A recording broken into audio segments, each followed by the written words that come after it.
Hello friends, આજે આપણે બનાવીશું ઇન્સ્ટન્ટ ઢોસા।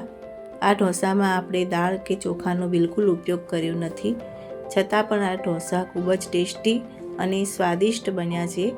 તો ચલો બનાવવાની શરૂઆત કરીએ।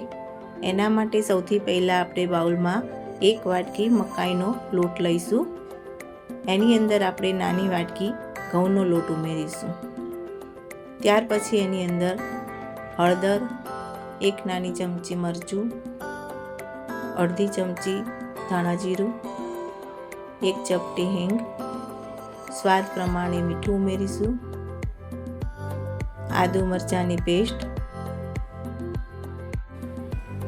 અને કોથમીર ઉમેરી બધા મસાલાને સારી રીતે લોટમાં મિક્સ કરી દઈશું।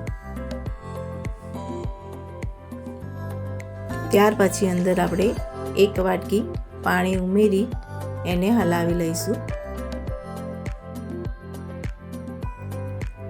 પહેલાં આપણે 1 વાટકી જ પાણી ઉમેરી અને લોટને સારી રીતે હલાવી લઈશું, જેથી અંદર લોટના ગઠ્ઠા ના થાય। ત્યાર પછી અંદર આપણે બીજું પાણી ઉમેરીશું। હવે આપણે 1 વાટકી ફરીથી પાણી ઉમેરીશું અને ફરીથી એને હલાવી લઈશું।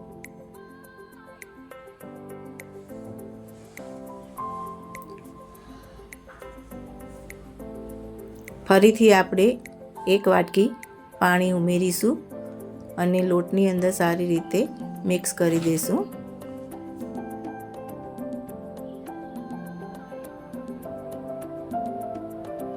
અત્યારે મેં ટોટલ 3 વાટકી પાણી ઉમેર્યું છે। હવે આપણે આ લોટને 10 મિનિટ માટે રેસ્ટ આપીશું અને 10 મિનિટ પછી આપણે ચેક કરીશું। તો હજી મને થોડું પાણી ઓછું લાગી રહ્યું છે, તો ફરીથી અડધો વાટકી પાણી ઉમેરી અને હલાવી લઈશું। આનું બેટર આવું એકદમ પાતળું જ રાખવાનું છે।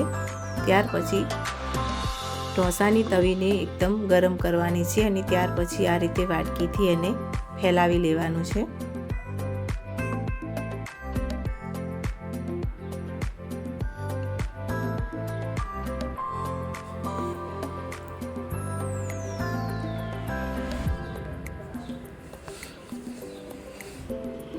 ત્યાર પછી એની ચારે બાજુ આપણે તેલ ઉમેરીશું।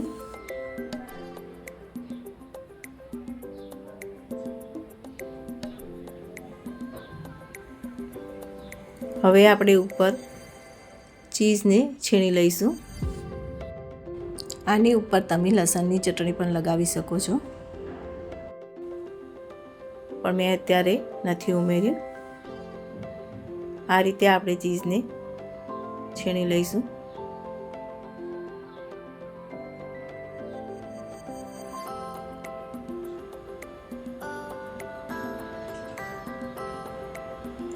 આપણો ઢોસો સરસ તૈયાર થઈ ગયો છે।